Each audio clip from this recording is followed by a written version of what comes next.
and the cost of housing is too expensive for far too many people.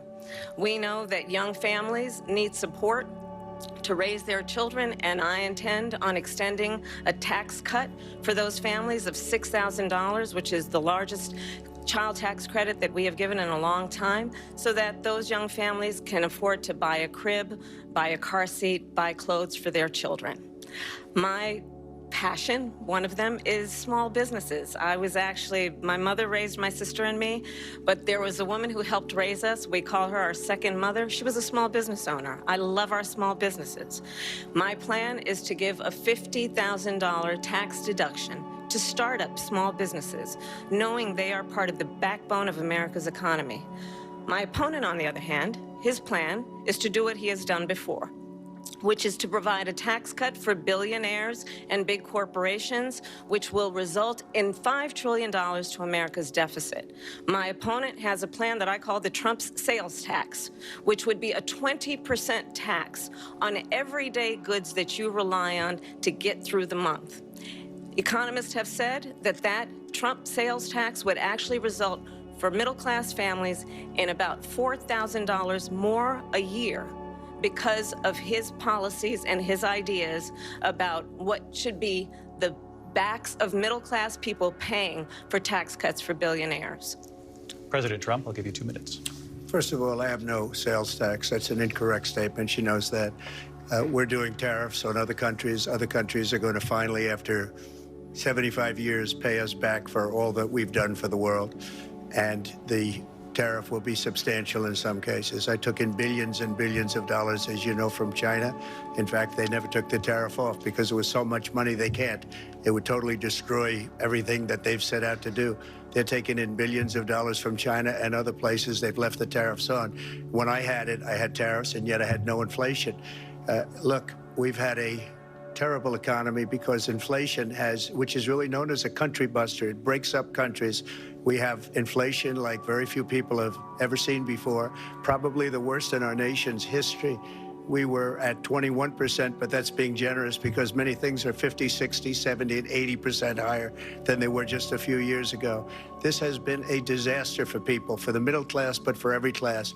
On top of that, we have millions of people pouring into our country from prisons and jails, from mental institutions and insane asylums, and they're coming in and they're taking jobs that are occupied right now by African Americans and Hispanics, and also unions. Unions are going to be affected very soon. And you see what's happening. You see what's happening with towns throughout the United States. You look at Springfield, Ohio. You look at Aurora in Colorado. They are taking over the towns. They're taking over buildings. They're going in violently. These are the people that Xi and Biden led into our country, and they're destroying our country. They're dangerous. They're at the highest level of criminality, and we have to get them out. We have to get them out fast. I created one of the greatest economies in the history of our country. I'll do it again and even better. We are going to get to immigration and border security during this debate, but I would like to let Vice President Harris respond on the economy here. Well, I would love to. Let's talk about what Donald Trump left us. Donald Trump left us the worst unemployment since the Great Depression. Donald Trump left us the worst public health epidemic in a century. Donald Trump left us the worst attack on our democracy since the Civil War. And what we have done is clean up Donald Trump's mess. What we have done and what I intend to do is build on what we know are the aspirations and the hopes of the American people. But I'm going to tell you all in this debate tonight, you're going to hear from the same old tired playbook, a bunch of lies, grievances, and name-calling. What you're going to hear tonight is a detailed and dangerous plan called Project 2025 that the former president intends on implementing if he were elected again. I believe very strongly that the American people want a president who understands the importance of bringing us together, knowing we have so much more in common than what separates us. And I pledge to you to be a president for all Americans. President Trump will give you a minute here to respond. Number one, I have nothing to do, as you know, and as she knows better than anyone, I have nothing to do with Project 2025. That's out there. I haven't read it. I don't want to read it purposely. I'm not going to read it. This was a group of people that got together. They came up with some ideas, I guess some good, some bad, but it makes no difference. I have nothing to do. Everybody knows I'm an open book. Everybody knows what I'm going to do. Cut taxes very substantially and create a great economy like I did before. We had the greatest economy. We got hit with a pandemic. And the pandemic was not since 1917, where 100 million people died, has there been anything like it. We did a phenomenal job with the pandemic. We handed them over a country where the economy and where the stock market was higher than it was before the pandemic came in. Nobody's ever seen anything like it. We made ventilators for the entire world. We got gowns, we got masks, we did things that nobody thought possible. And people give me credit for rebuilding the military. They give me credit for a lot of things, but not enough credit for the great job we did with the pandemic. But the only jobs they got were bounce back jobs. These were jobs bounce back, and it bounced back and it went to their benefit. But I was the one that created them. They know it, and so does everybody else. Vice President Harris, I'll let you respond. So Donald Trump has no plan for you. And when you look at his economic plan, it's all about tax breaks for the richest people. I am offering what I describe as an opportunity economy, and the best economists in our country, if not the world, have reviewed our relative plans for the future of America. What Goldman Sachs has said is that Donald Trump's plan would make the economy worse. Mine would strengthen the economy. What the Wharton School has said is Donald Trump's plan would actually explode the deficit. 16 Nobel laureates have described his economic plan as something that would increase inflation and by the middle of next year would invite a recession. You just have to look at where we are and where we stand on the issues. And I'd invite you to know that Donald Trump actually has no plan for you, because he is more interested in defending himself than he is in looking out for you. It's just a soundbite. They gave her that to say. Look, I went to the Wharton School of Finance, and many of those professors, the top professors, think my plan is a brilliant plan. It's a great plan. It's a plan that's going to bring up our worth, our value as a country. It's going to make people want to be able to go and work and create jobs and create a lot of good, solid money for our country. And just to finish off, she doesn't have a plan. She copied Biden's plan, and it's like 4 sentences, like run, spot, run. 4 sentences that are just, oh, we'll try and lower taxes. She doesn't have a plan. Take a look at her plan. She doesn't have a plan. Mr. President, I do want to drill down on something you both brought up. The Vice President brought up your tariffs. You responded, and let's drill down on this, because your plan is what she calls is essentially a national sales tax. Your proposal calls for tariffs, as you pointed out here, on foreign imports across the board. You recently said that you might double your plan, imposing tariffs up to 20% on goods coming into this country. As you know, many economists say that with tariffs at that level, costs are then passed on to the consumer. Vice President Harris has argued it'll mean higher prices on gas, food, clothing, medication, arguing it costs the typical family nearly $4,000 a year. Do you believe Americans can afford higher prices because of tariffs? They're not going to have higher prices. What's going to have, and who's going to have higher prices, is China and all of the countries that have been ripping us off for years. I was the only president ever. China was paying us hundreds of billions of dollars, and so were other countries. And, you know, if she doesn't like them, they should have gone out and they should have immediately cut the tariffs. But those tariffs are there 3.5 years now under their administration. We are going to take in billions of dollars, hundreds of billions of dollars. I had no inflation, virtually no inflation. They had the highest inflation perhaps in the history of our country, because I've never seen a worse period of time. People can't go out and buy cereal or bacon or eggs or anything else.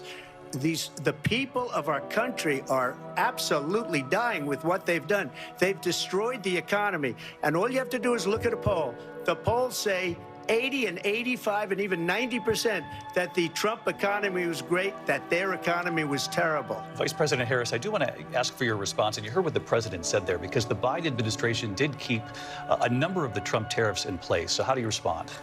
Well, let's be clear that the Trump administration resulted in a trade deficit, one of the highest we've ever seen in the history of America.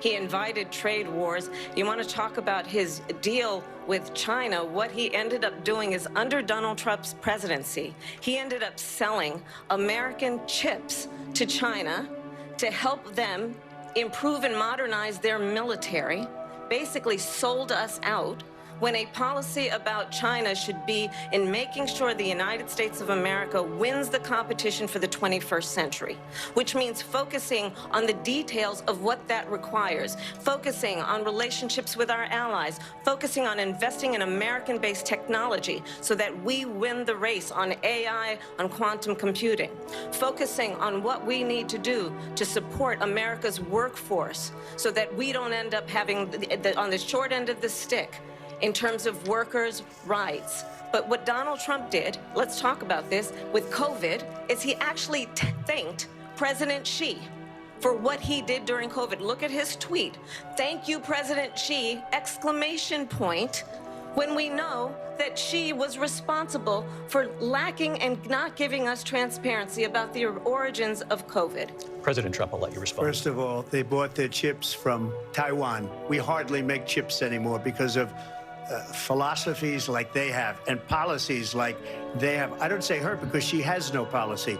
Everything that she believed 3 years ago and 4 years ago is out the window. She's going to my philosophy now. In fact, I was going to send her a MAGA hat.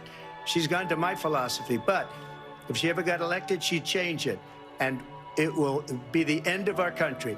She's a Marxist. Everybody knows she's a Marxist. Her father's a Marxist professor in economics, and he taught her well. But when you look at what she's done to our country, and when you look at these millions and millions of people that are pouring into our country monthly, where it's, I believe, 21 million people, not the 15 that people say, and I think it's a lot higher than the 21.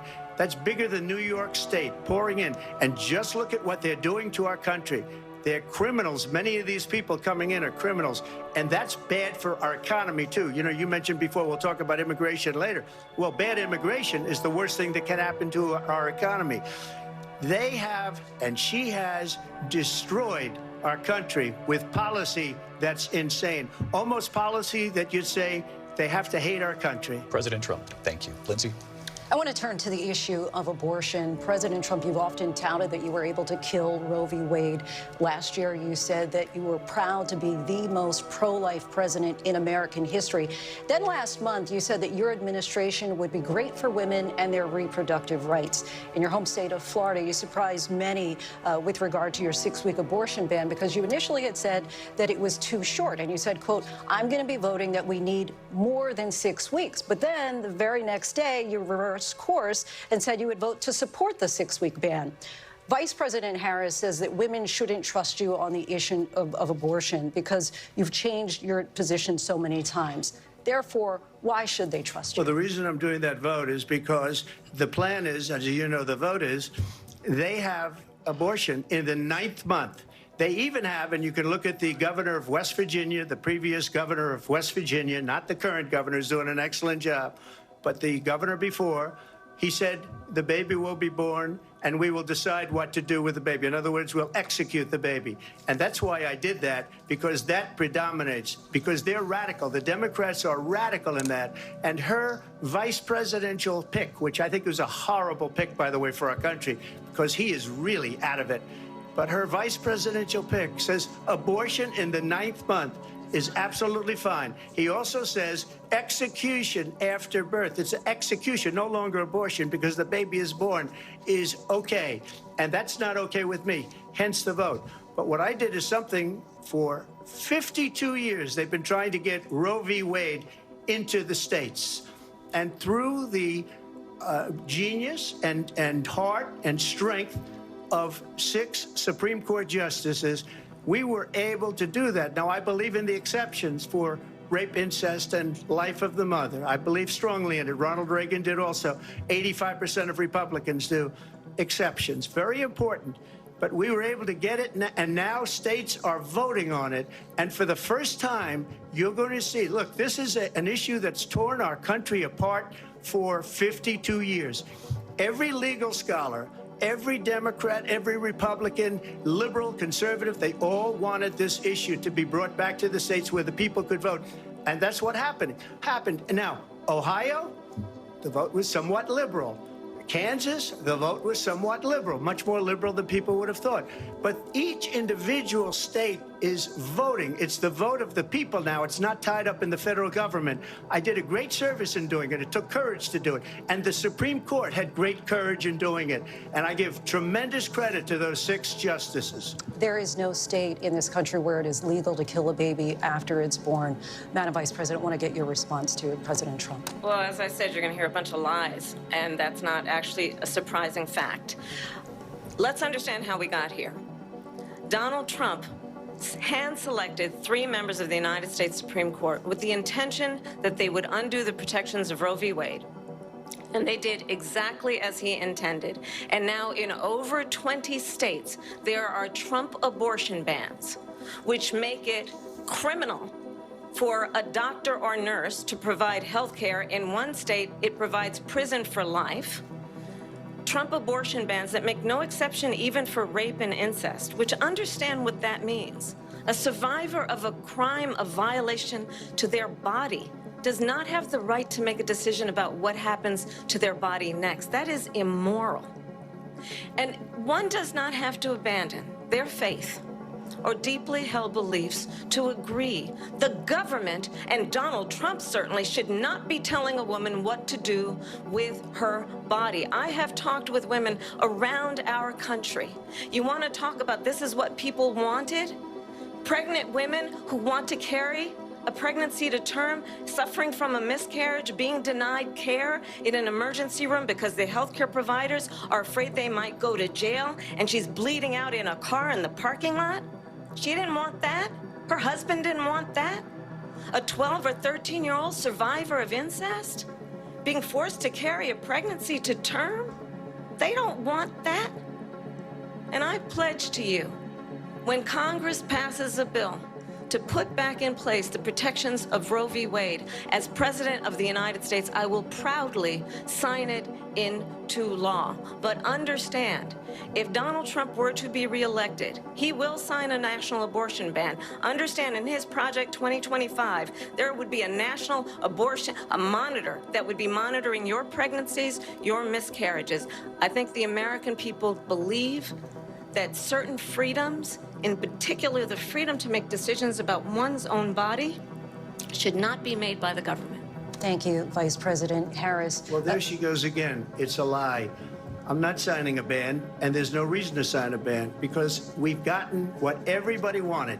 Democrats, Republicans, and everybody else, and every legal scholar wanted it to be brought back into the states, and the states are voting. And it may take a little time, but for 52 years, this issue has torn our country apart, and they've wanted it back in the states. And I did something that nobody thought was possible. The states are now voting. What she says is an absolute lie.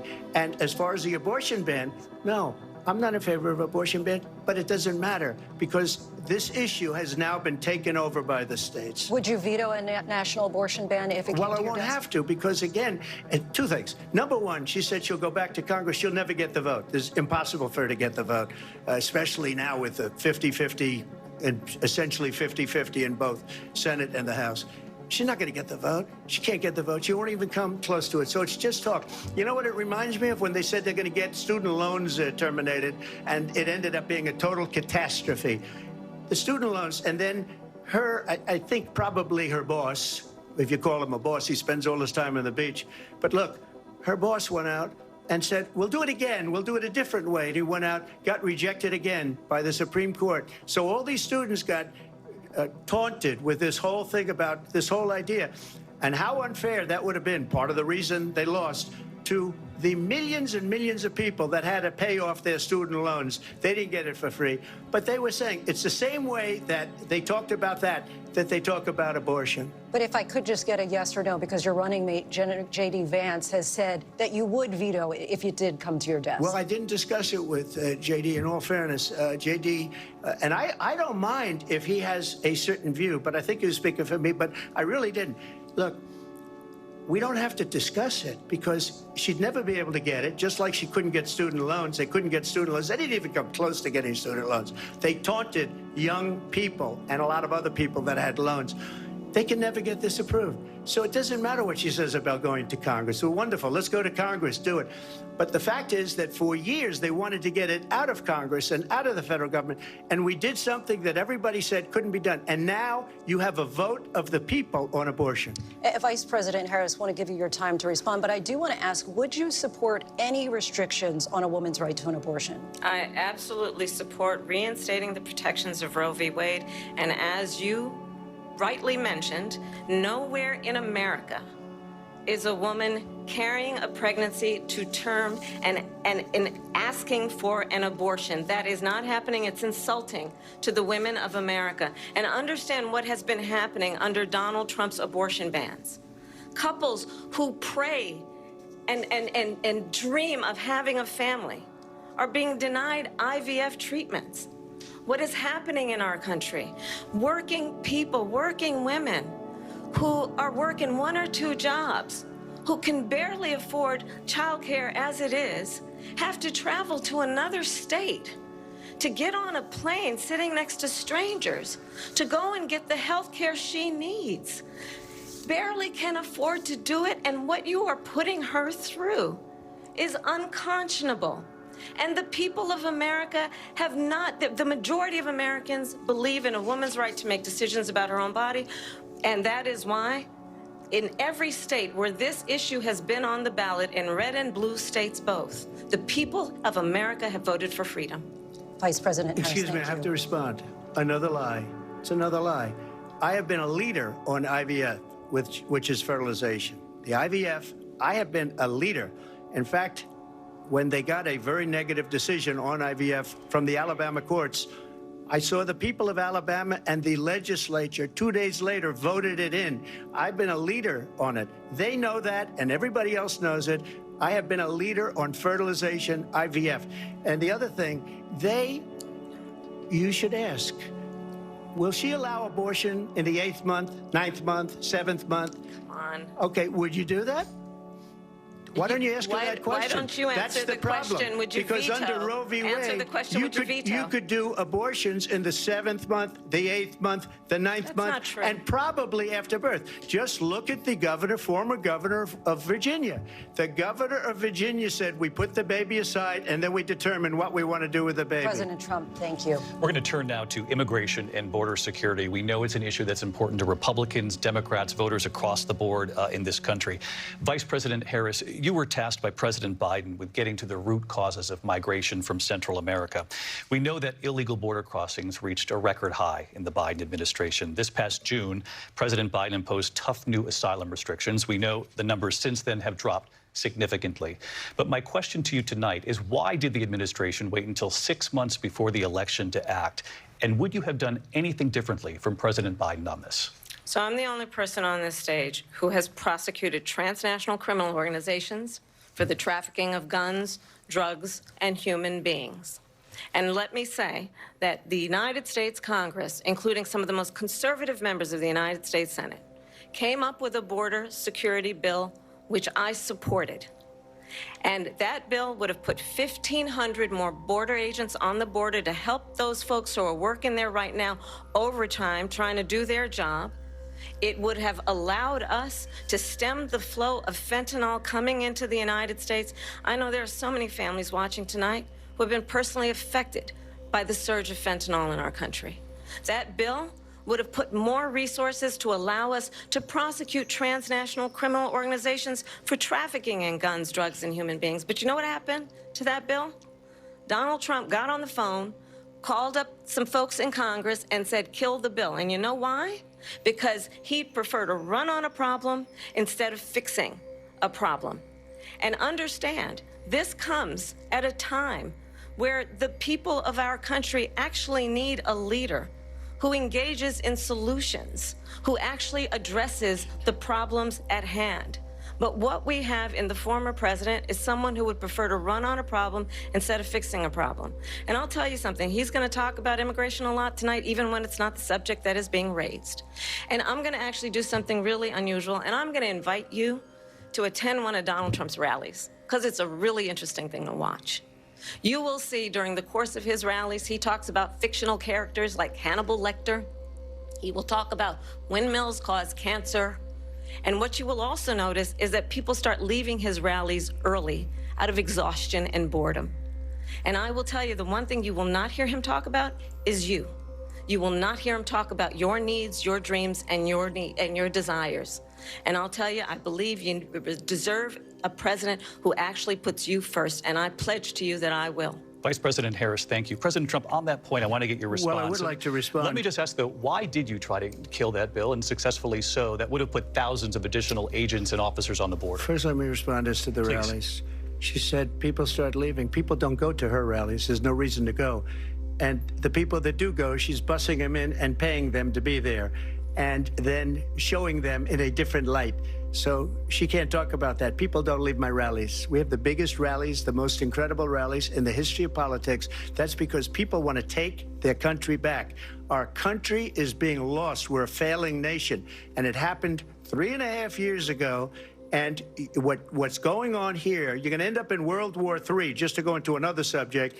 What they have done to our country by allowing these millions and millions of people to come into our country, and look at what's happening to the towns all over the United States. And a lot of towns don't want to talk. It's not going to be Aurora or Springfield. A lot of towns don't want to talk about it because they're so embarrassed by it. In Springfield, they're eating the dogs, the people that came in. They're eating the cats. They're eating the pets of the people that live there. And this is what's happening in our country, and it's a shame. As far as rallies are concerned, as far as the reason they go is they like what I say. They want to bring our country back. They want to make America great again. It's a very simple phrase, make America great again. She's destroying this country, and if she becomes president, this country doesn't have a chance of success. Not only success, we'll end up being Venezuela on steroids.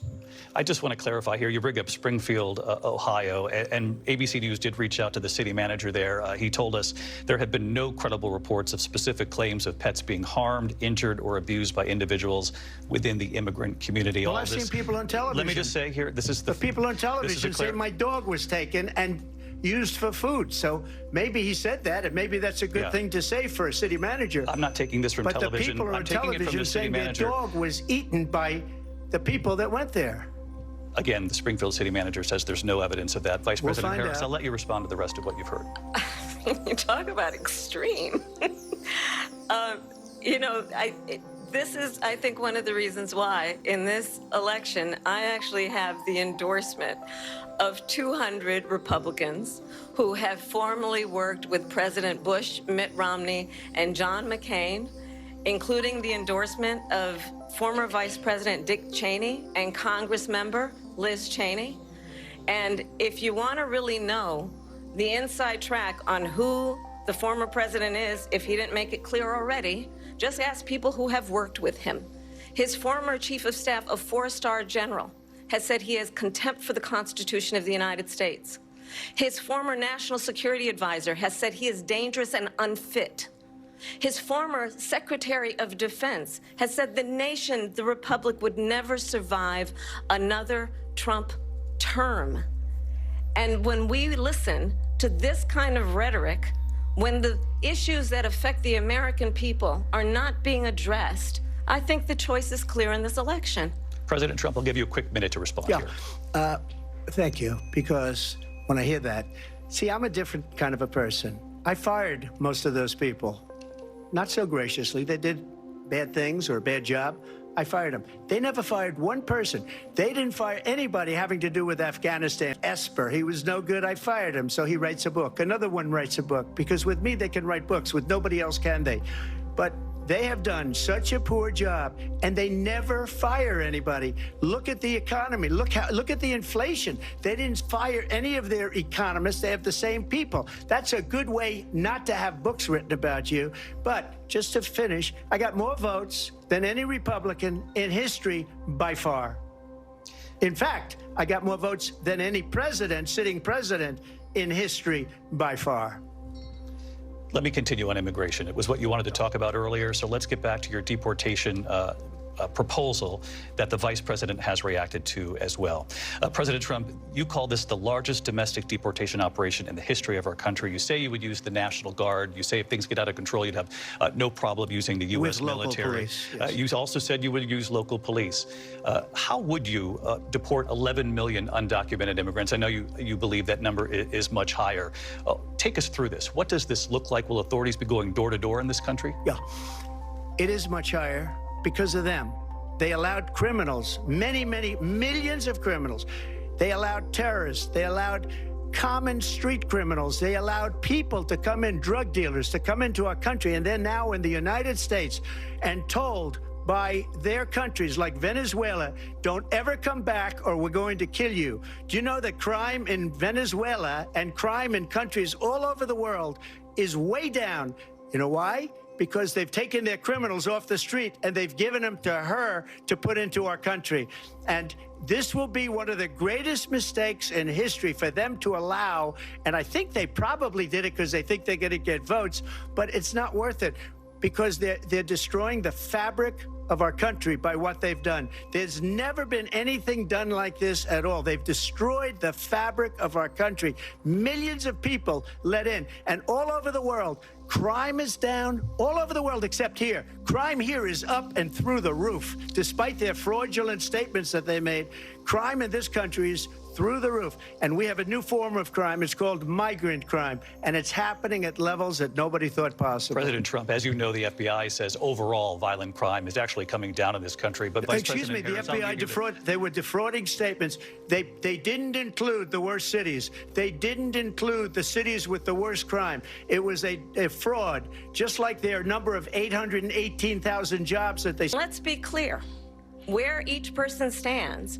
on the issue of what is important about respect for the rule of law and respect for law enforcement. The former vice president called for defunding federal law enforcement, 45,000 agents, get this, on the day after he was arraigned on 34 felony counts. So let's talk about what is important in this race. It is important that we move forward, that we turn the page on this same old tired rhetoric and address the needs of the American people, address what we need to do about the housing shortage, which I have a plan for, address what we must do to support our small businesses, address bringing down the price of groceries. But frankly, the American people are exhausted with this same old tired playbook. Vice President Harris, thank you. Excuse me. Every one of those cases was started by them against their political opponent. And I'm winning most of them, and I will win the rest on appeal. And you saw that with the decision that came down just recently from the Supreme Court. I'm winning most of them. But those are cases, it's called weaponization. Never happened in this country. They weaponized the Justice Department. Every one of those cases was involved with the DOJ, from Atlanta and Fani Willis to the Attorney General of New York and the DA in New York, every one of those cases. And then they say, oh, he's a criminal. They're the ones that made them go after me. By the way, Joe Biden was found essentially guilty on the documents case. And what happened in my documents case? They said, oh, that's the toughest of them all. A complete and total victory. 2 months ago, it was thrown out. It's weaponization, and they used it, and it's never happened in this country. They used it to try and win an election. They're fake cases. President Trump, thank you. A really quick response here, Vice President Harris, on this notion of weaponization of the Justice Department. Well, let's talk about extreme and understand the context in which this election in 2024 is taking place. The United States Supreme Court recently ruled that the former president would essentially be immune from any misconduct. We know now the court won't stop him. We know J.D. Vance is not going to stop him. It's up to the American people. Vice President stop Harris, him. Thank you. Lindsay? Vice President Harris, in your last run for president. This is the one that weaponized, not me. She weaponized. Last run for president, you said you wanted to ban fracking. Now you don't. You wanted mandatory government buyback programs for assault weapons. Now your campaign says you don't. You supported decriminalizing border crossings. Now you're taking a harder line. I know you say that your values have not changed. So then why have so many of your policy positions changed? So my values have not changed, and I'm going to discuss every at least every point that you've made. But in particular, let's talk about fracking because we're here in Pennsylvania. I made that very clear in 2020. I will not ban fracking. I have not banned fracking as Vice President of the United States. And in fact, I was the tie-breaking vote on the Inflation Reduction Act, which opened new leases for fracking. My position is that we have got to invest in diverse sources of energy so we reduce our reliance on foreign oil. We have had the largest increase in domestic oil production in history because of an approach that recognizes that we cannot over-rely on foreign oil. As it relates to my values, let me tell you, I grew up a middle-class kid raised by a hardworking mother who worked and saved and was able to buy our first home when I was a teenager. The values I bring to the importance of home ownership, knowing not everybody got handed $400 million on a silver platter and then filed bankruptcy 6 times, is a value that I bring to my work to say we are going to work with the private sector and home builders to increase 3 million homes, increase by 3 million homes by the end of my first term. My work that is related to having a friend when I was in high school who was sexually assaulted by her stepfather. And my focus then on protecting women and children from violent crime is based on a value that is deeply grounded in the importance of standing up for those who are most vulnerable.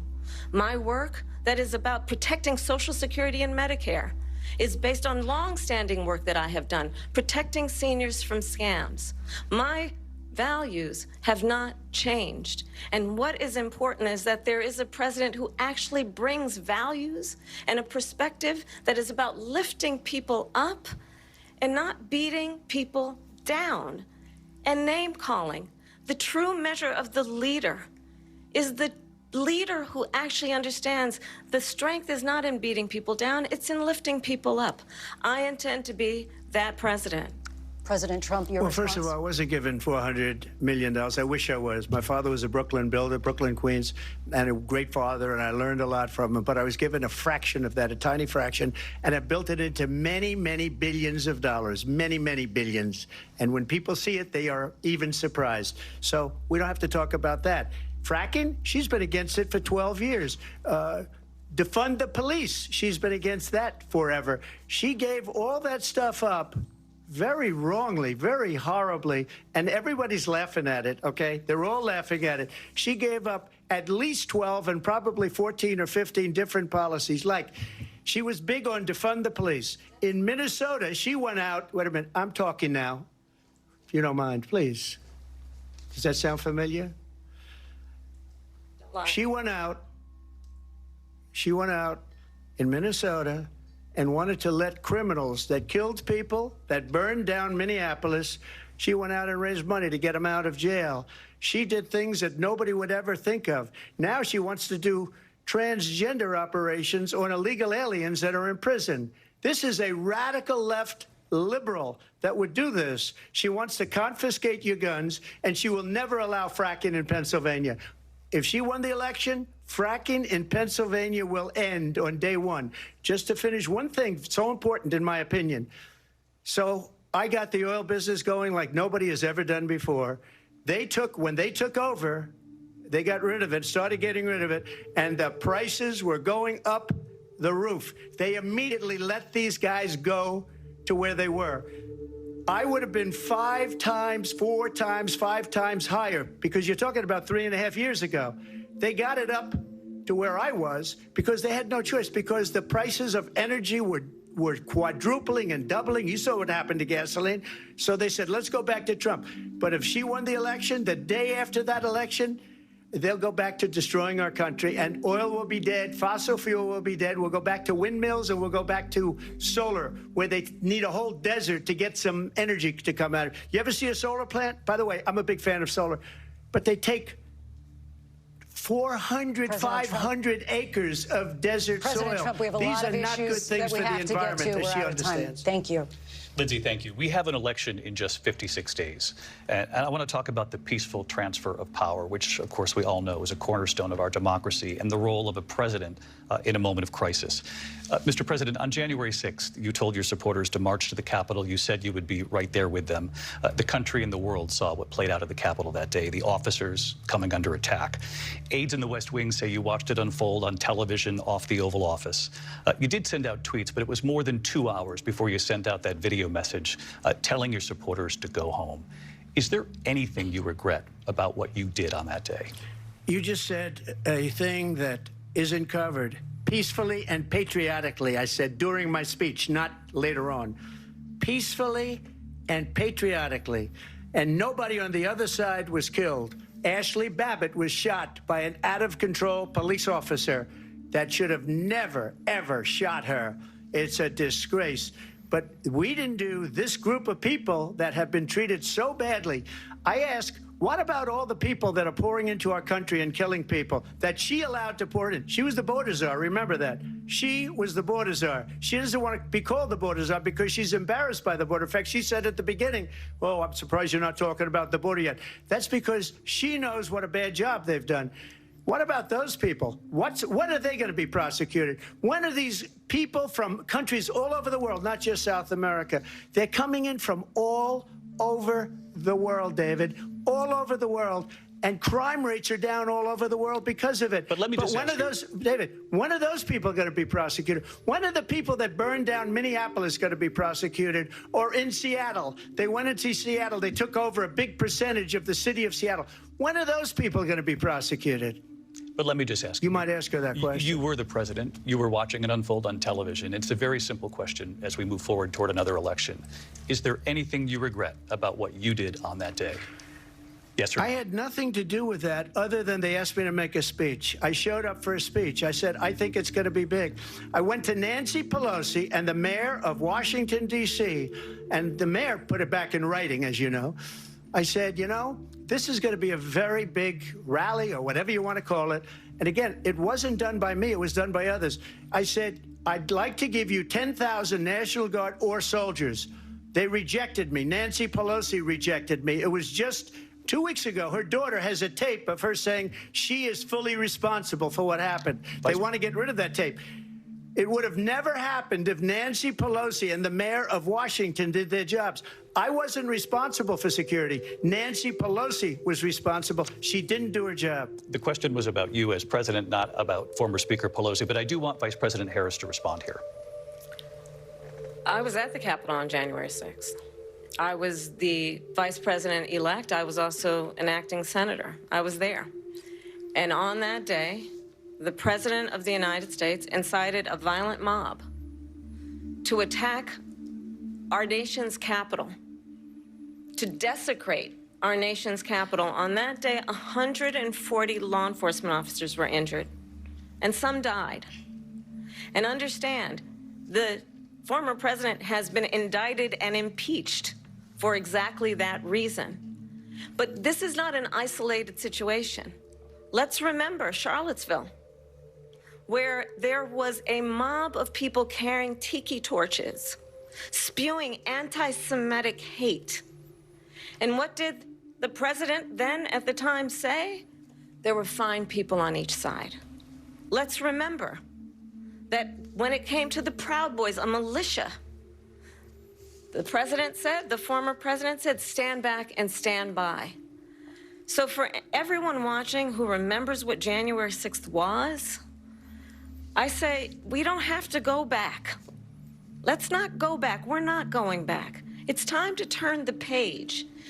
And if that was a bridge too far for you, well, there is a place in our campaign for you to stand for country, to stand for our democracy, to stand for rule of law, and to end the chaos, and to end the approach that is about attacking the foundations of our democracy because you don't like the outcome. And be clear on that point.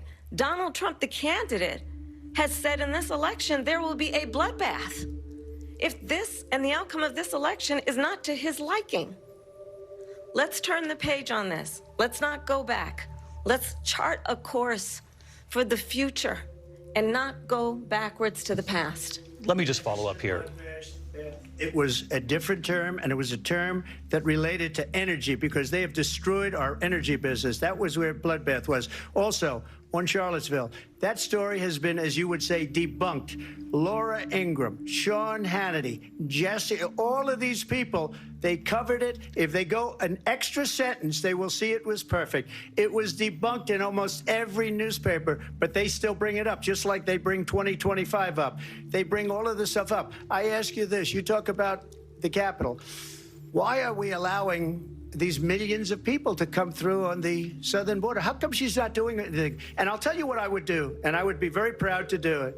I would say we would both leave this debate right now. I'd like to see her go down to Washington, D.C. during this debate because we're wasting a lot of time. Go down to, because she's been so bad, it's so ridiculous. Go down to Washington, D.C. and let her sign a bill to close up the border because they have the right to do it. They don't need bills. They have the right to do it. The President of the United States, you'll get him out of bed. You'll wake him up at 4 o'clock in the afternoon. You'll say, come on down to the office. Let's sign a bill. If he signs a bill that the border is closed, all he has to do is say it to the Border Patrol, who are phenomenal. If they do that, the border is closed. Mr. Those President, people are killing many people, unlike J6. We talked immigration here tonight. I do want to focus on this next issue to both of you because it really brings us this into focus, truth in these times that we're living in. Mr. President, for 3.5 years after you lost the 2020 election, you repeatedly falsely claimed that you won, many times saying you won in a landslide. In the past couple of weeks leading up to this debate, you have said, quote, you lost by a whisker, that you, quote, didn't quite make it, that you came up a little bit short. I said that? Are you now acknowledging that you lost in 2020? No, I don't acknowledge that at all. But I you said did that say sarcastically. That. You know that. It was said, oh, we lost by a whisker. That was said sarcastically. Look, there's so much proof. All you have to do is look at it. And they should have sent it back to the legislatures for approval. I got almost 75 million votes, the most votes any sitting president has ever gotten. I was told if I got 63, which was what I got in 2016, you can't be beaten. The election, people should never be thinking about an election as fraudulent. We need two things. We need walls, and we have to have it. We have to have borders, and we have to have good elections. Our elections are bad. And a lot of these illegal immigrants coming in, they're trying to get them to vote. They can't even speak English. They don't even know what country they're in practically. And these people are trying to get them to vote. And that's why they're allowing them to come into our country. I did watch all of these pieces of video. I didn't detect the sarcasm, lost by a whisker. We didn't quite make it. And we should just point out here as clarification, and you know this, you and your allies, 60 cases in front of many judges, many of them Republican. No judge looked at it. And said they there was said no we didn't have standing. That's the other thing. They said we didn't have standing, a technicality. Can you imagine a system where a person in an election doesn't have standing? The President of the United States doesn't have standing. That's how we lost. If you look at the facts, and I'd love to have you'll do a special on it. I'll show you Georgia, and I'll show you Wisconsin, and I'll show you Pennsylvania, and I'll show you. We have so many facts and statistics, but you know what? That doesn't matter because we have to solve the problem that we have right now. That's old news. And the problem that we have right now is we have a nation in decline, and they have put it into decline. We have a nation that is dying, David. Mr. President, thank you. Vice President Harris, you heard the president there tonight. He said he didn't say that he lost by a whisker. So he still believes he did not lose the election that was won by President Biden and yourself. But I do want to ask you about something that's come up in the last couple of days. This was a post from President Trump about this upcoming election just weeks away. He said, when I win, those people who cheated, and then he lists donors, voters, election officials, he says will be prosecuted to the fullest extent of the law, which will include long-term prison sentences. One of your campaign's top lawyers responded saying, we won't let Donald Trump intimidate us. We won't let him suppress the vote. Is that what you believe he's trying to do here? Donald Trump was fired by 81 million people. So let's be clear about that. And clearly he is having a very difficult time processing that. But we cannot afford to have a president of the United States who attempts, as he did in the past, to upend the will of the voters in a free and fair election. And I'm going to tell you that I have traveled the world as Vice President of the United States, and world leaders are laughing at Donald Trump. I have talked with military leaders, some of whom worked with you, and they say you're a disgrace. And when you then talk in this way in a presidential debate and deny what over and over again are court cases you have lost because you did in fact lose that election, it leads one to believe that perhaps we do not have in the candidate to my right the temperament or the ability to not be confused about fact. That's deeply troubling, and the American people deserve better. I'll give you 1 minute to respond, Mr. President. Let me just say about world leaders. Viktor Orban, one of the most respected men, they call him a strong man. He's a tough person, smart. Prime Minister of Hungary. They said, why is the whole world blowing up? 3 years ago it wasn't. Why is it blowing up? He said, because you need Trump back as president. They were afraid of him. China was afraid, and I don't like to use the word afraid, but I'm just quoting him. China was afraid of him. North Korea was afraid of him. Look at what's going on with North Korea, by the way. He said Russia was afraid of him. I ended the Nord Stream 2 pipeline, and Biden put it back on day one, but he ended the XL pipeline. The XL pipeline in our country, he ended that. But he let the Russians build a pipeline going all over Europe and heading into Germany, the biggest pipeline in the world. Look, Viktor Orban said it. He said the most respected, most feared person is Donald Trump. We had no problems when Trump was president. But when this weak, pathetic man that you saw at a debate just a few months ago, that if he weren't in that debate, he'd be running instead of her. She got no votes. He got 14 million votes. What you did, you talk about a threat to democracy. He got 14 million votes, and they threw him out of office. And you know what? I'll give you a little secret. He hates her. He can't stand her. But he got 14 million votes. They threw him out. She got 0 votes. And when she ran, she was the first one to leave because she failed. And now she's running. I don't understand it, but Mr. I'm okay with it because your time is I up. think we're going to do very well. We've got a lot more to get to. Turning now Yes. to the Israel-Hamas war and the hostages who are still being held, Americans among them. Vice President Harris, in December, you said, quote, Israel has a right to defend itself, but you added, quote, it matters how, saying international humanitarian law must be respected. Israel must do more to protect innocent civilians. You said that 9 months ago. Now an estimated 40,000 Palestinians are dead. Nearly 100 hostages remain. Just last week, Prime Minister Benjamin Netanyahu said there's not a deal in the making. President Biden has not been able to break through the stalemate. How would you do it? Well, let's understand how we got here. On October 7, Hamas, a terrorist organization, slaughtered 1,200 Israelis. Many of them young people who were simply attending a concert. Women were horribly raped. And so absolutely, I said then, I say now, Israel has a right to defend itself. We would. And how it does so matters. Because it is also true, far too many innocent Palestinians have been killed. Children, mothers. What we know is that this war must end.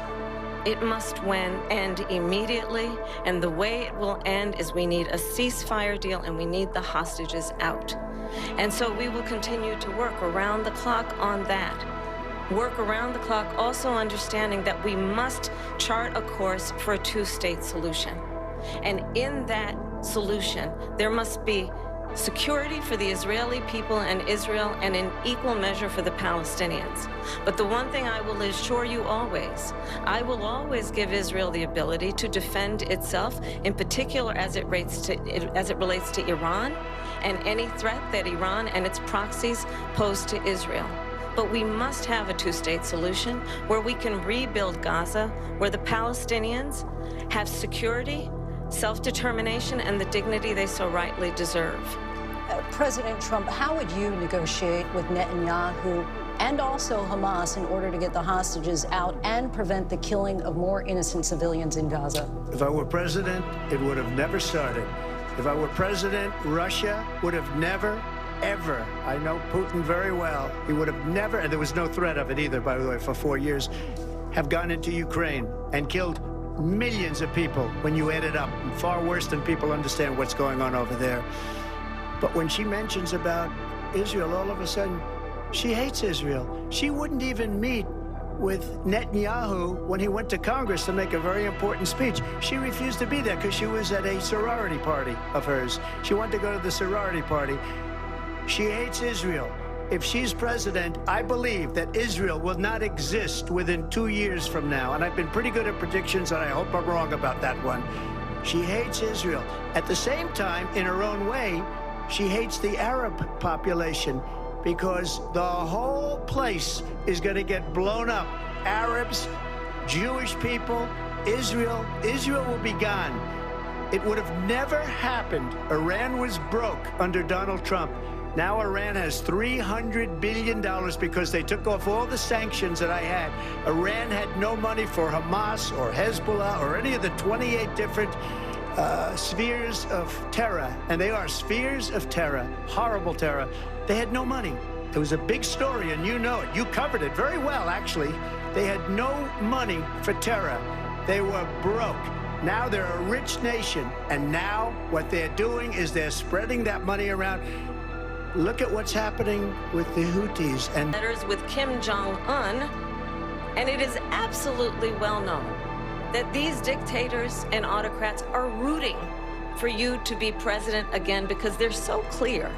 They can manipulate you with flattery and favors. And that is why so many military leaders who you have worked with have told me you are a disgrace. That is why we understand that we have to have a president who is not consistently weak and wrong on Vice national President security, Harris. including the importance of upholding and respecting in highest regard our military. Vice President Harris, thank you. and she's the one that caused it. That's weak on national security by allowing every nation last month for the year, 168 different countries sending people into our country. Their crime rates are way down. Putin endorsed her last week, said, I hope she wins. And I think he meant it, because what he's gotten away with is absolutely incredible. It wouldn't have happened with me. The leaders of other countries think that they're weak and incompetent, and they are. They're grossly incompetent. And I just ask one question. Why does Biden go in and kill the Keystone Pipeline and approve the single biggest deal that Russia's ever made, Nord Stream 2, the biggest pipeline anywhere in the world going to Germany and all over Europe? Because they're weak and they're ineffective. And Biden, by the way, gets paid a lot of money. Thank you. We have a lot of issues to get to. We'll be right back with much more of this historic ABC News presidential debate from the National Constitution Center right here in Philadelphia. Back in a moment.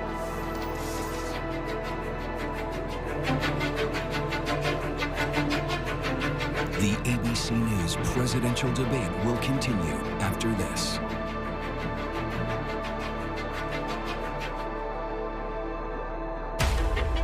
Oh, they're rich. We are the perfect family. Kill someone and get away with it, rich. Is this something that you want to tell me? They're covering something up. This is how they do things. They can arrest me, but they won't, because I'm a white woman. I'm done with living the lies. Done. And there is a book in this, and it's going to be fantastic.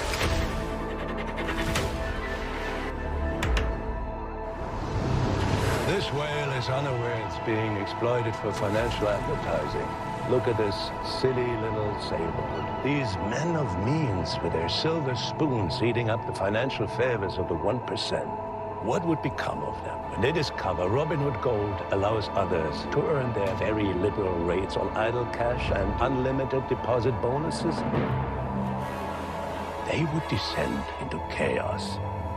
Merciless chaos. The season finale is upon us! Dog food in thy fridge? It's not dog food, it's fresh pet. Real meat, real veggies. For thy beast? There's always a betrayal in the finale. At SimpliSafe, we build advanced security sensors and cameras for your whole home, powered by 24/7 professional monitoring and Fast Protect technology, exclusively from SimpliSafe for faster police response. There's no safe like SimpliSafe. Vote Cheddar Bay 2024, because when Red Lobster's biscuits rise, America thrives. So come in now for a chance to win 4 years of free Red Lobster, because one bite can unite all parties, at least for dinner. Sure, Vistaprint prints business cards, but we also print these and those. And engrave that. We print your brand on everything so customers can notice you, remember you, and fall in love with you. If you need it, we print it with 25% off for new customers at Vistaprint.com. Nobody knew I existed. But look at all these people. Who do you think they see me? You're Joker. I'd do anything for you. People believe Arthur Fleck to be some kind of martyr. Well, he's not. You don't think this is me? Rated R. ABC's David Muir, the most watched newscast in America. Doctor, welcome aboard the Odyssey. Our mission is to preserve the dream, and that's why you're here. Keep these dreamers safe. I'm in. Hi, I'm James Weiskirker. And I'm Kelly Schuett, and we own Maryland's #1 real estate team. When you're ready to sell your most important asset, it matters who you work with. Trust the W Home Group, selling more houses than anyone else in Maryland. You or a family member has suffered a catastrophic injury because of someone else's negligence. You feel powerless against the people responsible for destroying your life. I want to put the power back in your hands. I am attorney Paul DeMore. I used to represent the same doctors, hospitals, and insurance companies. My law firm now holds financially accountable for people just like you. Call today for a free consultation. And remember, there is no fee unless I win your case. The Annapolis Songwriters Festival is back, September 12th through the 15th. 4 amazing days of music, featuring over 100 performers in downtown Annapolis. Tickets are on sale now for Citizen Cope with J.J. Gray and Mofro, performing Friday, September 13th. And Lee Brice rocks the dock on Sunday, September 15th. Check out the lineup and get your tickets today at AnnapolisSongwritersFestival.com. With access to more homes and qualified buyers than any other group in the area, our proven system sells homes fast and for top dollar. Trust the W Home Group, Maryland's #1 team, when you're selling your most valuable asset. Because when you're selling your house, it matters who you work with. I'm Stevie Daniels, bringing you local weather forecasts on WMAR.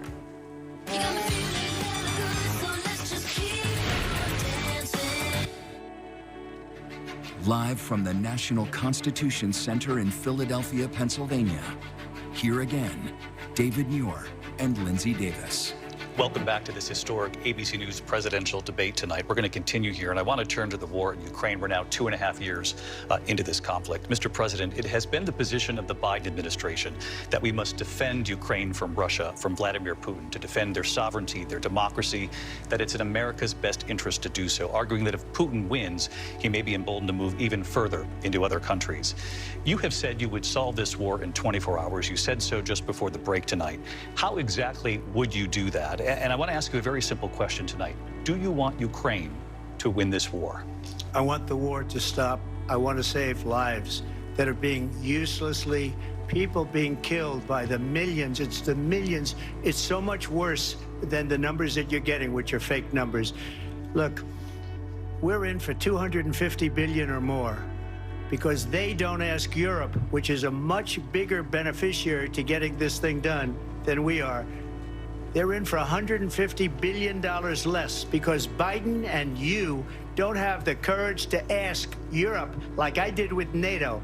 They paid billions and billions, hundreds of billions of dollars when I said, either you pay up or we're not going to protect you anymore. So that's maybe one of the reasons they don't like me as much as they like weak people.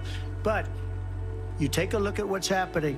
We're in for 250 to 275 billion. They're into 100 to 150. They should be forced to equalize. With that being said, I want to get the war settled. I know Zelensky very well, and I know Putin very well. I have a good relationship, and they respect your president, okay? They respect me. They don't respect Biden. How would you respect him? Why? For what reason? He hasn't even made a phone call in 2 years to Putin, hasn't spoken to anybody. They don't even try and get it. That is a war that's dying to be settled. I will get it settled before I even become president. If I win, when I'm president-elect, And what I'll do is I'll speak to one, I'll speak to the other, I'll get them together. That war would have never happened. And in fact, when I saw Putin after I left, unfortunately left because our country has gone to hell. But after I left, when I saw him building up soldiers, he did it after I left, I said, oh, he must be negotiating. It must be a good, strong point of negotiation. Well, it wasn't, because Biden had no idea how to talk to him. He had no idea how to stop it. And now you have millions of people dead, and it's only getting worse, and it could lead to World War III. Don't kid yourself, David. We're playing with World War III, and we have a president that we don't even know if he's... Where is our president? We don't even know if he's a president. And just to clarify they here... threw him out of a campaign like a dog. We don't even know. Is he our president? But we have a president, Mr. President, that doesn't know he's alive. Your time is up. Just to clarify in the question, do you believe it's in the U.S. best interest for Ukraine to win this war, yes or no? I think it's the U.S. best interest to get this war finished and just get it done. All right. Negotiate a deal, because we have to stop all of these human lives from being destroyed. I want to take this to Vice President Harris. I want to get your thoughts on support for Ukraine in this moment, but also, as Commander-in-Chief, if elected, how would you deal with Vladimir Putin, and would it be any different from what we're seeing from President Biden? Well, first of all, it's important to remind the former president you're not running against Joe Biden, you're running against me. I believe the reason that Donald Trump says that this war would be over within 24 hours is because he would just give it up. And that's not who we are as Americans. Let's understand what happened here. I actually met with Zelensky a few days before Russia invaded, tried through force to change territorial boundaries, to defy one of the most important international rules and norms, which is the importance of sovereignty and territorial integrity. And I met with President Zelensky. I shared with him American intelligence about how he could defend himself. Days later, I went to NATO's eastern flank, to Poland and Romania. And through the work that I and others did, we brought 50 countries together to support Ukraine in its righteous defense. And because of our support, because of the air defense, the ammunition, the artillery, the javelins, the Abrams tanks that we have provided, Ukraine stands as an independent and free country. If Donald Trump were president, Putin would be sitting in Kyiv right now. And understand what that would mean, because Putin's agenda is not just about Ukraine. Understand why the European allies and our NATO allies are so thankful that you are no longer president, and that we understand the importance of the greatest military alliance the world has ever known, which is NATO, and what we have done to preserve the ability of Zelensky and the Ukrainians to fight for their independence. Otherwise, Putin would be sitting in Kyiv with his eyes on the rest of Europe, starting with Poland. And why don't you tell the 800,000 Polish Americans right here in Pennsylvania how quickly you would give up for the sake of favor and what you think is a friendship with what is known to be a dictator who would eat you for lunch. Vice President Harris, thank you. We've heard from both of you on Ukraine tonight. Afghanistan came up in the last hour. I wanted her to respond to something you said earlier, and please, I'll give you a minute here. Putin would be sitting in Moscow, and he wouldn't have lost 300,000 men and women, but he would have been sitting in Moscow. Quiet, please. He would have been sitting in Moscow much happier than he is right now. But eventually, you know, he's got a thing that other people don't have. He's got nuclear weapons. They don't ever talk about that. He's got nuclear weapons. Nobody ever thinks about that. And eventually, maybe he'll use them, and maybe he hasn't been that threatening, but he does have that. Something we don't even like to talk about. Nobody likes to talk about it. But just so you understand, they sent her to negotiate peace before this war started. 3 days later, he went in and he started the war, because everything they said was weak and stupid. They said the wrong things. That war should have never started. She was the emissary. They sent her in to negotiate with Zelensky and Putin, and she did. And the war started 3 days later. And that's the kind of talent we have with her. She's worse than Biden. In my opinion, I think he's the worst president in the history of our country. She goes down as the worst vice president in the history of our country. But let me tell you something. She is a horrible negotiator. They sent her in to negotiate as soon as they left. Putin did the invasion. President Trump, thank you. You did bring up something. You said she went to negotiate with Vladimir Putin. Vice President Harris, have you ever met Vladimir Putin? Can you clarify tonight? Yet again, I said it at the beginning of this debate, you're going to hear a bunch of lies coming from this fellow. And that is another one. When I went to meet with President Zelensky, I've now met with him over 5 times. The reality is it has been about standing as America always should, as a leader upholding international rules and norms, as a leader who shows strength, understanding that the alliances we have around the world are dependent on our ability to look out for our friends and not favor our enemies because you adore strongmen instead of caring about democracy. And that is very much what is at stake here. The President of the United States is Commander-in-Chief, and the American people have a right to rely on a president who understands the significance of America's role and responsibility in terms of ensuring that there is stability and ensuring we stand up for our principles and not sell them for the benefit of personal flattery. We've talked about Ukraine and Vladimir Putin. I do want to talk about Afghanistan. It came up in the first hour of this debate. I want to move on to Afghanistan. Said Trump did the most amazing thing I've ever seen. He got these countries, the 28 countries at the time, to pay up. He said, I've never seen, he's the head of NATO. He said, I've never seen. For years, we were paying almost all of NATO. We were being ripped off by European nations, both on trade and on NATO. I got them to pay up by saying one of the statements you made before, if you don't pay, we're not going to protect you. Otherwise, Trump, we would have never gotten it. He said it was one of the most incredible jobs that he's ever seen done. Thank you. I want to turn to Afghanistan. It came up in the first hour of the debate, and we witnessed a poignant moment today on Capitol Hill, honoring the soldiers who died in the chaotic withdrawal from Afghanistan. I do want to ask the Vice President, do you believe you bear any responsibility in the way that withdrawal played out? Well, I will tell you, I agreed with President Biden's decision to pull out of Afghanistan. 4 presidents said they would, and Joe Biden did. And as a result, America's taxpayers are not paying the $300 million a day we were paying for that endless war. And as of today, there is not one member of the United States military who is in active duty in a combat zone in any war zone around the world, the first time this century. But let's understand how we got to where we are. Donald Trump, when he was president, negotiated one of the weakest deals you can imagine. He calls himself a deal maker. Even his national security advisor said it was a weak, terrible deal. And here's how it went down. He bypassed the Afghan government. He negotiated directly with a terrorist organization called the Taliban. The negotiation involved the Taliban getting 5,000 Taliban terrorists released. And get this, and the president at the time invited the Taliban to Camp David, a place of storied significance for us as Americans, a place where we honor the importance of American diplomacy, where we invite and receive respected world leaders.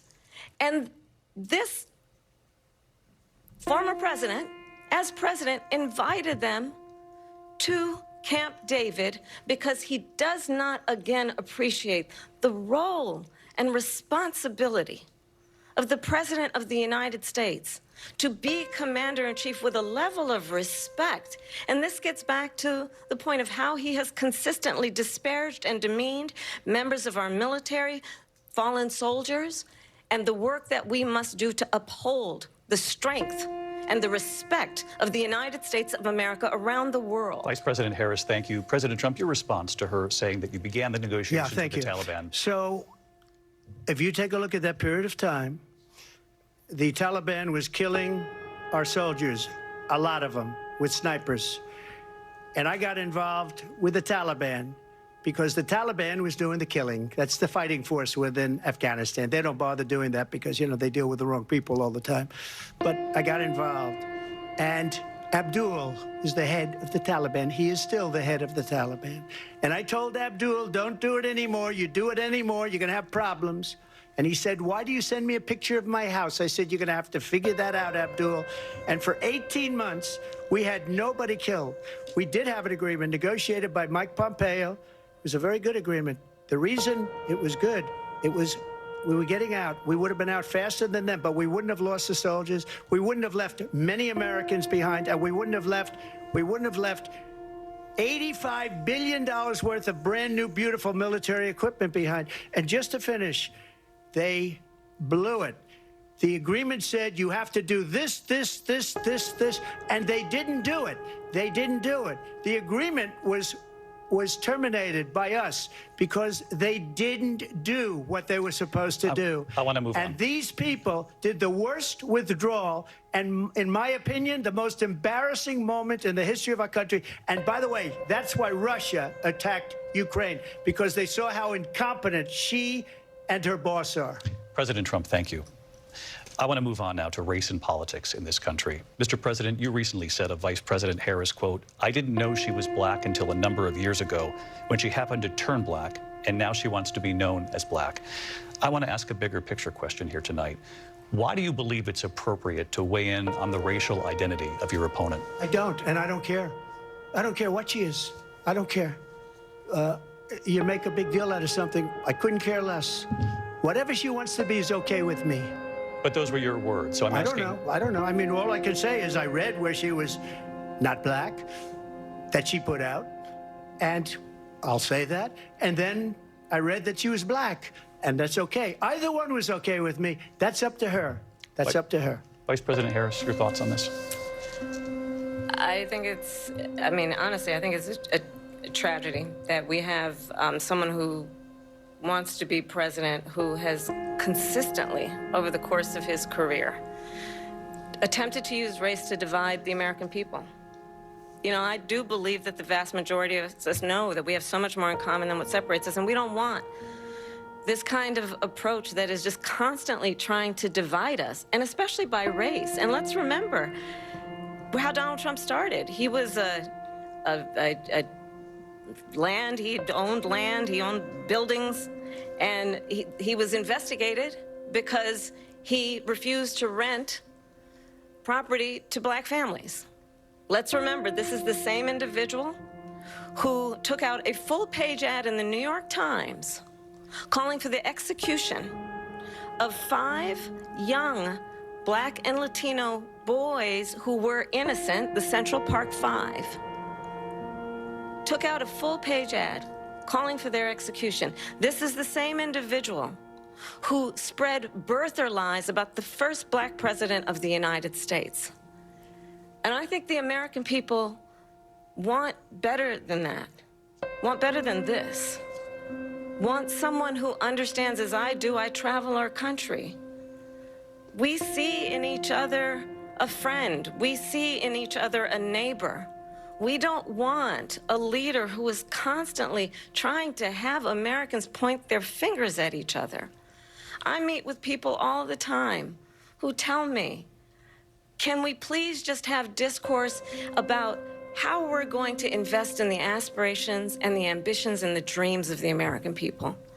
Knowing that regardless of people's color or the language their grandmother speaks, we all have the same dreams and aspirations and want a president who invests in those, not in hate and division. Vice President Harris, thank you. Lindsay? President Trump, this is now your 3rd time. This is the most divisive presidency in the history of our country. There's never been anything like it. They're destroying our country, and they come up with things like what she just said, going back many, many years, when a lot of people, including Mayor Bloomberg, agreed with me on the Central Park 5. They admitted, they said, they pled guilty. And I said, well, if they pled guilty, they badly hurt a person, killed a person ultimately. And if they pled guilty, then they pled, we're not guilty. But this is a person that has to stretch back years, 40, 50 years ago, because there's nothing now. I built one of the greatest economies in the history of the world, and I'm going to build it again. It's going to be bigger, better, and stronger. But they're destroying our economy. They have no idea what a good economy is. Their oil policies, every single policy. And remember this, she is Biden. You know, she's trying to get away from Biden. I don't know the gentleman, she says. She is Biden. The worst inflation we've ever had, a horrible economy because inflation has made it so bad, and she can't get away with that. Thank you. Time's up. I want to respond to that, though. I want to just respond briefly. Clearly, I am not Joe Biden, and I am certainly not Donald Trump. And what I do offer is a new generation of leadership for our country, one who believes in what is possible, one who brings a sense of optimism about what we can do instead of always disparaging the American people. I believe in what we can do to strengthen our small businesses, which is why I have a plan. Let's talk about our plans and let's compare the plans. I have a plan to give startup businesses $50,000 tax deduction, to pursue their ambitions, their innovation, their ideas, their hard work. I have a plan, $6,000 for young families for the first year of your child's life, to help you in that most critical stage of your child's development. I have a plan that is about allowing people to be able to pursue what has been fleeting in terms of the American dream by offering a help with down payment of $25,000 down payment assistance for first-time home buyers. That's the kind of conversation, I believe, David, that people really want tonight, as opposed to a conversation that is constantly about belittling and name-calling. Let's turn the page Vice President and move Harris, forward. thank you. Let's turn to policy. President Let's Trump, turn back we to have policy. to move on. President Trump. Let's turn to policy, She has please. a plan to defund the police. She has a plan to confiscate everybody's gun. President Trump, she we has do a have to plan move to on to not other allow issues. fracking in Pennsylvania or anywhere else. Okay. That's you, what Mr. her President. plan is until just recently. I just need Lindsay, to go ahead. respond. President because Trump, no, the President former Trump. president has said No, I'm something sorry. twice that I need to No, respond to. I'm sorry. We're I just going need to move on, Vice one President time Harris. to what he has President said Trump, this multiple is now times. your Yes. third time running for president. You have long vowed to repeal and replace the Affordable Care Act, also known as Obamacare. You have failed to accomplish that. You now say you're going to keep Obamacare, quote, unless we can do something much better. Last month, you said, quote, we're working on it. So tonight, 9 years after you first started running, do you have a plan, and can you tell us what it is? Obamacare was lousy health care, always was. It's not very good today. And what I said, that if we come up with something, and we are working on things, we're going to do it and we're going to replace it. But remember this, I inherited Obamacare because Democrats wouldn't change it. They wouldn't vote for it. They were unanimous. They wouldn't vote to change it. If they would have done that, we would have had a much better plan than Obamacare. But the Democrats came up. They wouldn't vote for it. I had a choice to make when I was president. Do I save it and make it as good as it can be, never going to be great, or do I let it rot? And I felt I had an obligation, even though politically it would have been good to just let it rot and let it go away. I decided, and I told my people, the top people, and they're very good people. I have a lot of good people in that administration. We read about the bad ones. We had some real bad ones too, and so do they. They have really bad ones. The difference is they don't get rid of them. But let me just explain. I had a choice to make. Do I save it and make it as good as it can be, or do I let it rot? And I saved it. I did the right thing. But it's still never going to be great, and it's too expensive for people. And what we will do is we're looking at different plans. If we can come up with a plan that's going to cost our people, our population, less money and be better health care than Obamacare, then I would absolutely do it. But until then, I'd run it as good as it can be run. So just a yes or no, you still do not have a plan? I have concepts of a plan. I'm not president right now. But if we come up with something, I would only change it if we come up with something that's better and less expensive. And there are concepts and options we have to do that. And you'll be hearing about it in the not too distant future. Vice President Harris, in 2017, you supported Bernie Sanders' proposal to do away with private insurance and create a government-run healthcare system. 2 years later, you proposed a plan that included a private insurance option. What is your plan today? Well, first of all, I absolutely support, and over the last 4 years as vice president, private health care options. But what we need to do is maintain and grow the Affordable Care Act. But I'll get to that, Lindsay. I just need to respond to a previous point that the former president has made. I've made very clear my position on fracking. And then this business about taking everyone's guns away, Tim Walz and I are both gun owners. We're not taking anybody's guns away, so stop with the continuous lying about this stuff.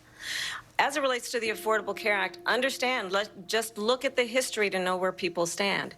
When Donald Trump was president, 60 times he tried to get rid of the Affordable Care Act. 60 times. I was a senator at the time when I will never forget the early morning hours when it was up for a vote in the United States Senate. And the late, great John McCain, who you have disparaged as being you don't like him, you said, at the time because he got caught. He was an American hero. The late, great John McCain, I will never forget that night, walked onto the Senate floor and said, no, you don't. No, you don't. No, you don't get rid of the Affordable Care Act. You have no plan. And what the Affordable Care Act has done is eliminate the ability of insurance companies to deny people with pre-existing conditions. I don't have to tell the people watching tonight, you remember what that was like? Remember when an insurance company could deny if a child had asthma, if someone was a breast cancer survivor, if a grandparent had diabetes? And thankfully, as I've been vice president and we over the last 4 years have strengthened the Affordable Care Act, we have allowed for the first time Medicare to negotiate drug prices on behalf of you, the American people. Donald Trump said he was going to allow Medicare to negotiate drug prices. He never did. We did. And now we have capped the cost of insulin at $35 a month. Since I've been vice president, we have capped the cost of prescription medication for seniors at $2,000 a year. And when I am president, we will do that for all people, understanding that the value I bring to this is that access to health care should be a right and not just a privilege of those who can afford it. And the plan has to be to strengthen the Affordable Care Act, not get rid of it. Vice President Harris, in terms of where Donald Trump stands on that. I want to move to an issue that's important for a lot of... You made a mistake. At number one, John McCain fought Obamacare for 10 years. But it wasn't only him. It were all of the Democrats that kept it going. And you know what? We can do much better than Obamacare, much less money. But she won't improve private insurance for people, private medical insurance. That's another thing she doesn't want to get. People are paying privately for insurance that have worked hard and made money, and they want to have private. She wants everybody to be on government insurance where you wait 6 months for an operation that you need immediately. President Trump, thank you. We have another issue that we'd like to get to that's important for a number of Americans, in particular younger voters, and that's climate change. President Trump, with regard to the environment, you say that we have to have clean air and clean water. Vice President Harris, you call climate change an existential threat. The question to you both tonight is, what would you do to fight climate change? And Vice President Harris, we'll start with you. 1 minute for you each. Well, the former president had said that climate change is a hoax. And what we know is that it is very real. You ask anyone who lives in a state who has experienced these extreme weather occurrences, who now is either being denied home insurance or it's being jacked up. You ask anybody who has been the victim of what that means in terms of losing their home, having nowhere to go. We know that we can actually deal with this issue. The young people of America care deeply about this issue. And I am proud that as vice president over the last 4 years, we have invested $1 trillion in a clean energy economy, while we have also increased domestic gas production to historic levels. We have created over 800,000 new manufacturing jobs while I have been vice president. We have invested in clean energy to the point that we are opening up factories around the world. Donald Trump said he was going to create manufacturing jobs. He lost manufacturing jobs. And I'm also proud to have the endorsement of the United Auto Workers and Sean Fain, who also know that part of building a clean energy economy includes investing in American-made products, American automobiles. It includes growing what we can do around American manufacturing and opening up auto plants, not closing them like happened under Donald Trump. Vice President Harris, thank you. That didn't happen under Donald Trump. Let me just tell you, they lost 10,000 manufacturing jobs this last month. It's going, they're all leaving. They're building big auto plants in Mexico, in many cases owned by China. They're building these massive plants, and they think they're going to sell their cars into the United States because of these people. What they have given to China is unbelievable. But we're not going to let that. We'll put tariffs on those cars so they can't come into our country because they will kill the United Auto Workers and any auto worker, whether it's in Detroit or South Carolina or any other place. What they've done to business and manufacturing in this country is horrible. We have nothing because they refuse. You know, Biden doesn't go after people because supposedly China paid him millions of dollars. He's afraid to do it. Between him and his son, they get all this money from Ukraine. They get all this money from all of these different countries. And then you wonder, why is he so loyal to this one, that one, Ukraine, China? Why is he? Why did he get $3.5 million from the mayor of Moscow's wife? Why did she pay him $3.5 million? This is a crooked administration, and they're selling our country down the tubes. President Trump, thank you. Thank you. We'll be right back with closing statements from both of our candidates. An historic night, this ABC News presidential debate from Philadelphia. Back in a moment.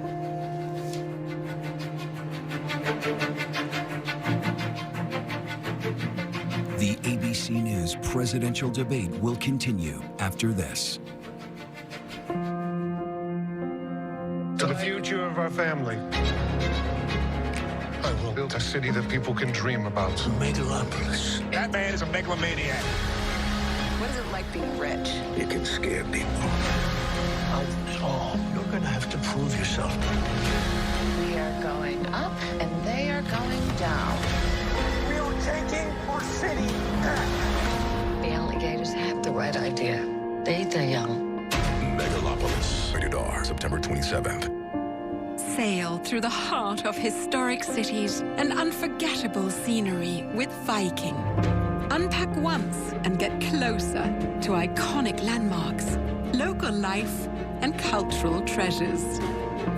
Because when you experience Europe on a Viking longship, you'll spend less time getting there and more time being there. Viking, exploring the world in comfort. So outrage is all the rage.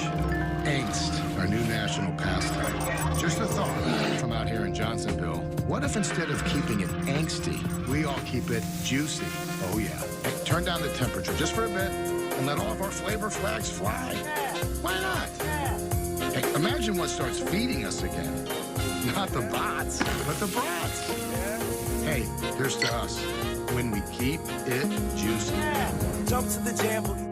Why has America accepted the wait for payday? When life doesn't wait for you to get paid. Introducing MyPay from Chime, a revolutionary new way of getting your pay when you want. Get up to $500 of your pay before payday. No interest, no credit check, no mandatory fees. When any day is payday, it's a good day. Get paid when you say with MyPay. Get started at Chime.com. Thursday night football on Prime. It's on. Ready to have some fun? It's Buffalo versus Miami as Thursday night football is back.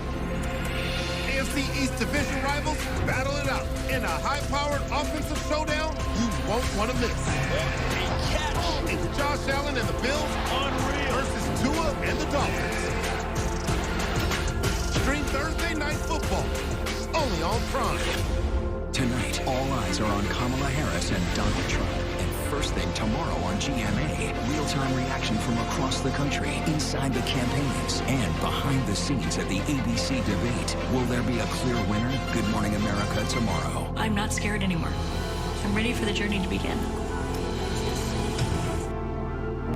You or a family member has suffered a catastrophic injury because of someone else's negligence. You feel powerless against the people responsible for destroying your life. I want to put the power back in your hands. I am attorney Paul DeMora. I used to represent the same doctors, hospitals, and insurance companies. My law firm now holds financially accountable for people just like you. Call today for a free consultation. And remember, there's no fee unless I win your case. As a woman-owned and family-operated full-service plumbing company, Donovan Waterworks believes that honesty, trust, and respect are the keys to success. Donovan Waterworks provides plumbing services with the utmost attention to detail through safe, honest, ethical, compassionate, and professional work. We want every homeowner to feel empowered in making their own plumbing decisions. Call or visit DonovanWaterworks.com. Donovan Waterworks, your plumbing worries stop here. We are in the worst economy in decades due to COVID, inflation, and high interest rates. Bankruptcy filings are higher than ever. If you're struggling with overwhelming debt and possible foreclosure, Cerroti and Rubin will give you the fresh start that you deserve. I'm David Rubin. And I'm Jeff Cerroti. Together, we have over 60 years of bankruptcy experience. We can help you stop foreclosure, stop creditor harassment, stop repossession, and eliminate credit card debt.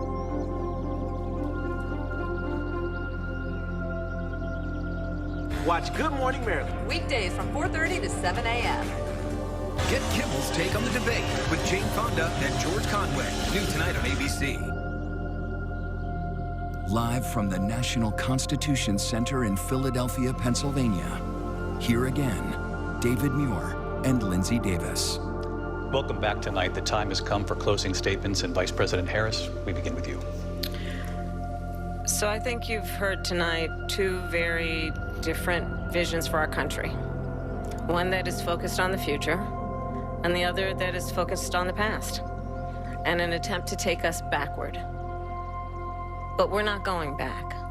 And I do believe that the American people know we all have so much more in common than what separates us, and we can chart a new way forward. And a vision of that includes having a plan, understanding the aspirations, the dreams, the hopes, the ambition of the American people, which is why I intend to create an opportunity economy, investing in small businesses, in new families, in what we can do around protecting seniors, what we can do that is about giving hardworking folks a break and bringing down the cost of living. I believe in what we can do together that is about sustaining America's standing in the world and ensuring that we have the respect that we so rightly deserve, including respecting our military and ensuring we have the most lethal fighting force in the world. I will be a president that will protect our fundamental rights and freedoms, including the right of a woman to make decisions about her own body and not have her government tell her what to do. I'll tell you, I started my career as a prosecutor. I was a DA, I was an attorney general, a United States senator, and now vice president. I've only had one client, the people.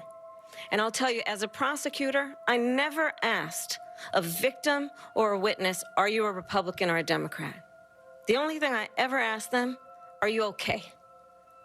And that's the kind of president we need right now. Someone who cares about you and is not putting themselves first. I intend to be a president for all Americans and focus on what we can do over the next 10 and 20 years to build back up our country by investing right now in you, the American people. I'm Kamala Harris, and I approve this message.